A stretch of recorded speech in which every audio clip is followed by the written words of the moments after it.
I often choose great outfits which don't look good on me. How can I make better decisions? And this is a tricky one because we can love an outfit on the mannequin, we can love it on the salesperson, we can love it on one of our friends, and we can think, I'm going to go and get that and I'm going to wear that, and it doesn't work for us.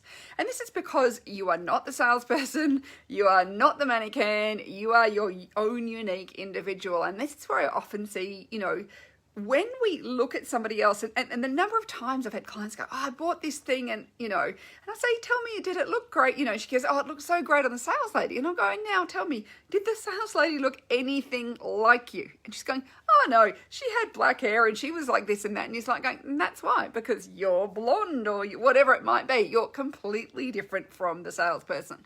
But the reason it works so well for the salesperson is because it happened to flatter them. So it is being aware that just because something looks great on the salesperson or somebody else, it doesn't mean it's not going to look great on you, because it may not be related to your coloring, to your body shape, to your style, your proportions, any of those things. So it's worthwhile. This is why getting a style education is so useful, because it stops you from buying something that just looks good on somebody else for the sake of it, thinking that if it looks good on them, it'll look good on me. And it starts giving you that understanding of what really works for you and your unique features.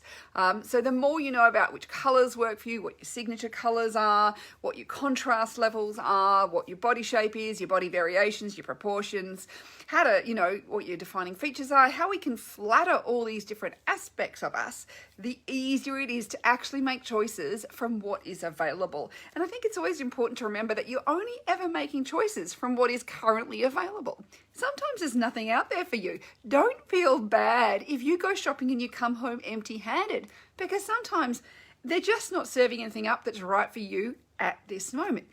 It doesn't mean that in the future it's not, but it could be just that the current fashion trend doesn't really flatter your figure, or it could be the current colours are just not really great for you. So rather than wasting your money on something that doesn't work, hopefully you've got enough clothes in your wardrobe you can get by, then it's better to come home empty-handed and then go back. Honestly, within 3 weeks' time, so much can have changed in the retail fashion market that it's like it's a whole new season. It's not like it used to be in the old days where everything came out once a season, and that was kind of it. Now there's stuff coming in, and there's many shops who get stuff every week.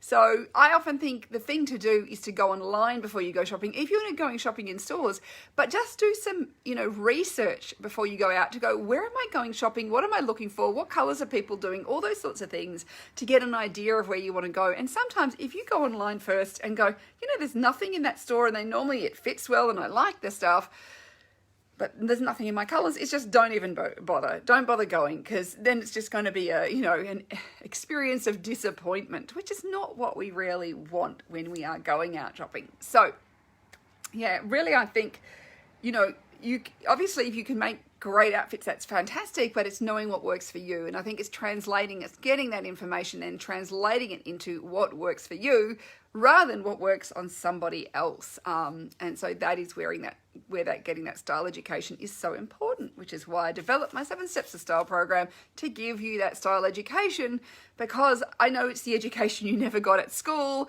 Nobody taught you this. For most of us, we've never been taught this. We are just, either we might be one of those lucky people who seems to have a knack for it, but the reality is the majority of people actually don't have this, which is why it can be so frustrating. And remember, you are not alone. There's lots of other people who find it frustrating too.